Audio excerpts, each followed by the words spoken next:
Hello, it's Charlie Cushane. I'm here to do another truck camping mod video. Although this one's going to be a little bit different. It isn't quite a mod to the camper, but it is a mod to my truck while I'm camping. And it's all about this. Our big Yamaha 155cc Smax scooter. Before I get into the mod of how I mounted it to the truck, I think I'll answer a few questions that I always get about it. One of the first questions is, you have a truck camper. That's the best thing you could possibly have as far as being able to separate it and go sightseeing.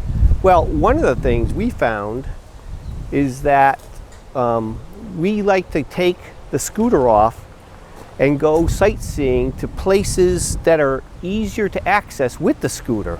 A lot of times we decouple the truck and it's sometimes hard to park it. With the scooter, it's easy to take off, it's easy to drive around, it adds a lot more fun.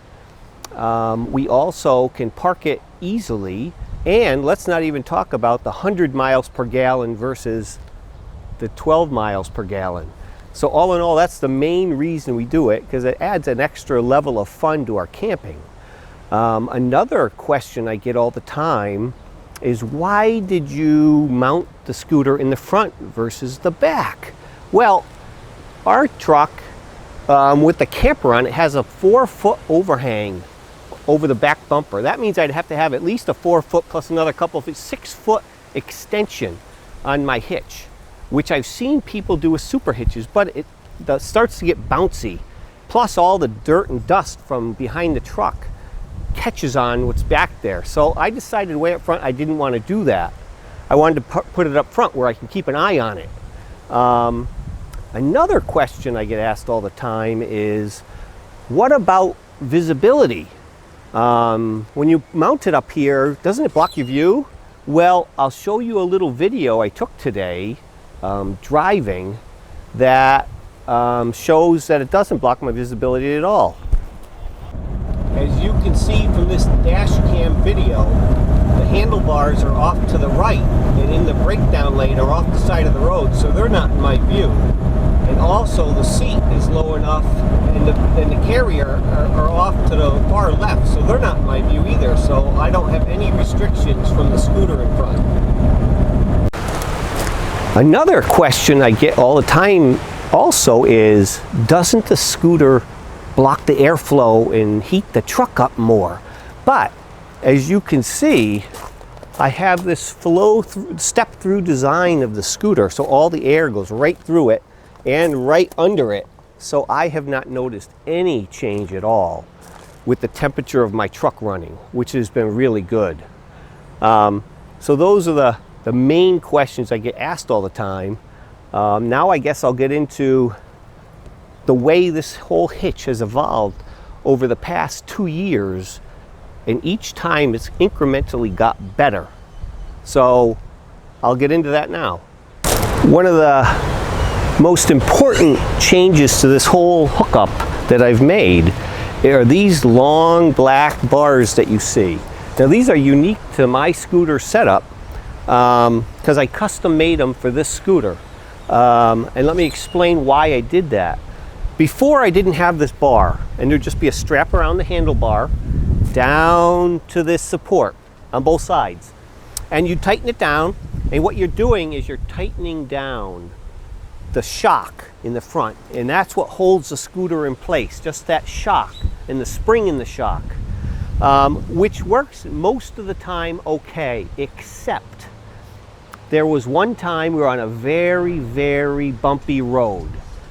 So bumpy that we hit a very big bump and the whole scooter went down, and it compressed the shock enough that this hook unhooked and this whole strap got loose and was dangling. Now luckily, because I was driving, I could see it, so we stopped and fixed it right away. But I decided then I couldn't continue to do that and take that kind of chance.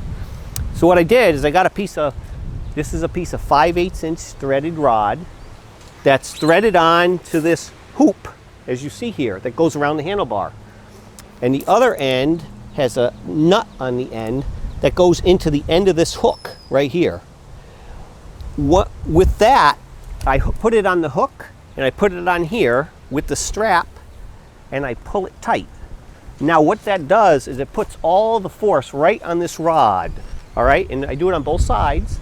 That way the scooter can't go down because it's already pulled tight against this. So it's very solid. It can't go up or down from the spot it's at. And it's very easy to put on. It's always repeatable and it makes it very safe. The scooter no longer is moving around or bumping. So I'm very pleased with this modification. So this is what it looks like up close. You can see the hook comes around, goes into this nut that I have on the end, and then it goes into the 5/8 inch threaded rod all the way up to this hoop that's threaded on the other end. And that goes over the handlebar so that it holds it nice and rigidly tight. And then in addition, I put a bungee cord here. Just holds it tight so it makes sure nothing can come loose. It works great. And I have one, as you can see, on both sides.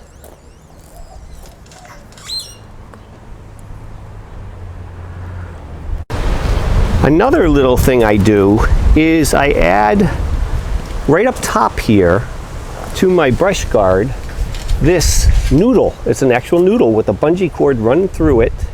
And all this does is dampen any vibration, any wind pushing against it or vibration. This helps dampen it in or out, and it actually cushions the ride and makes it a more stable ride.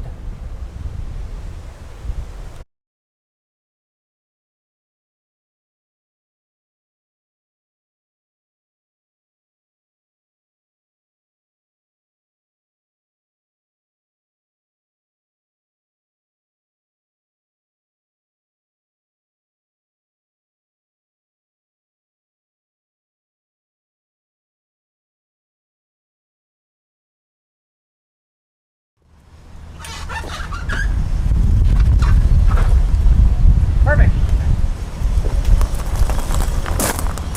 That's all there is to it.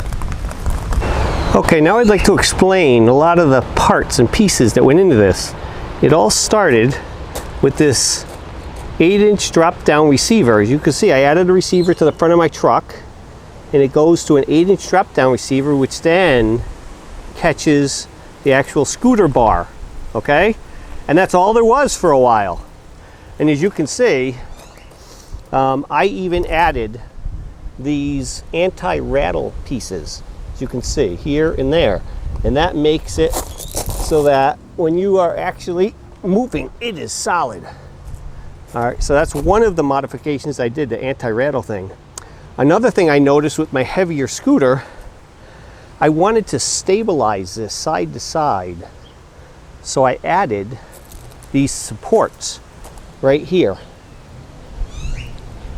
And they clamp onto the brush guard with a square tube, and this goes through it, and that just goes under the truck and rests underneath. And you see there's one on this side and there's one on this side. As you can see, it just rests under the ramp and under the truck, and I can just pull that single pin and pull it right out. I can just pull this pin and it'll come right out, this, if I want to. The other thing is this originally was a tilting ramp, but what we found when we went to the larger tires on the truck from 16 to 19.5s, and we put more springs in, it raised the whole truck a couple of inches, so that pivoting made it too steep.